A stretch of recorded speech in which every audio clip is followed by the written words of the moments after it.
way that makes me always feel so proud to be a part of this whole thing.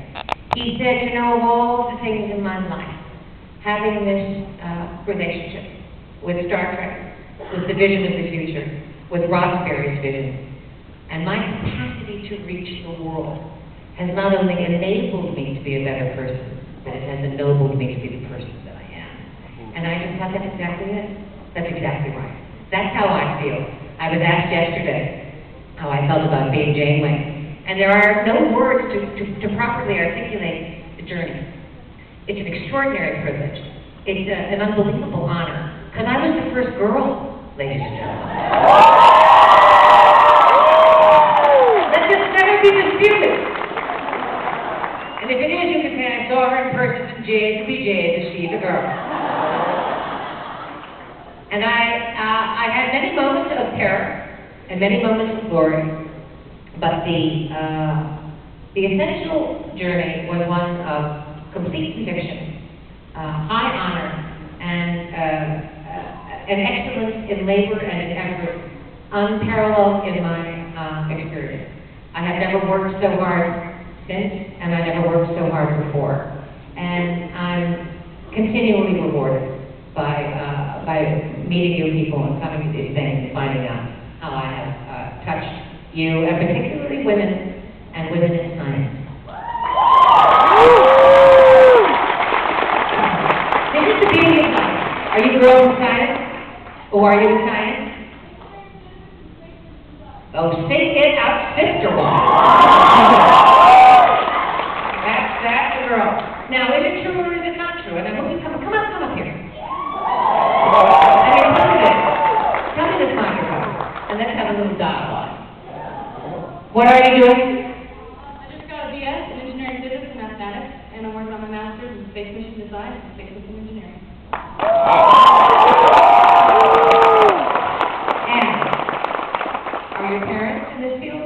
No, they're farmers. They're farmers. I grew up watching Star Trek, and How extraordinary. Very motivated. Where were you raised, honey? Green Acres, Washington, outside of Spokane. Very good. And what are you going to do with it? That's a big science community. And what are you going to do with this? We are going to Mars, and I'm taking us there.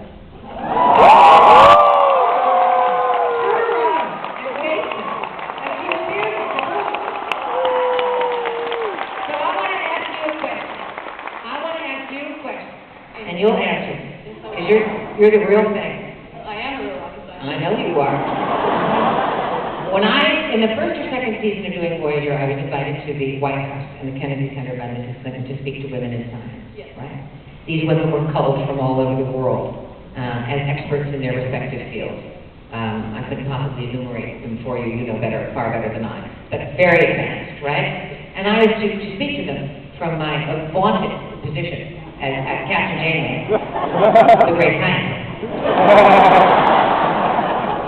And you know, you lose yourself sometimes, because I was writing the speech out of the plane, and I thought, well, of course I can talk to them. I'm a scientist. And when I got in front of them, I just threw it away, looking at them and understanding that what had happened, what had really happened culturally in this moment, was that these women of superior intelligence and great promise had chosen me from a pool, I guess, of candidates to speak, because they assumed and concluded, and rightly too, ladies and gentlemen, that if Paramount Pictures and UPN had the balls and the prescience and the foresight to put a lady in this seat, then indeed it was making way for women like you. Do you believe that this is true? I do.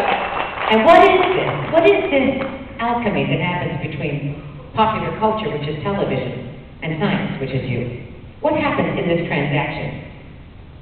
I think that the popular culture, like for us, my generation is watching Star Trek. For Von Braun, it was Jules Verne. But what it is something that is able to take what is inside of us, the yearning for knowledge, an unquenchable thirst to know what is out there and to explore. And it's to take that yearning that is inside of us and give us a platform and a way to discover how to use it.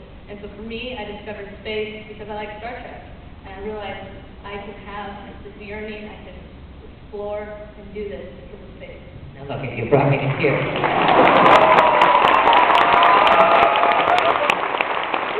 Here's the thing.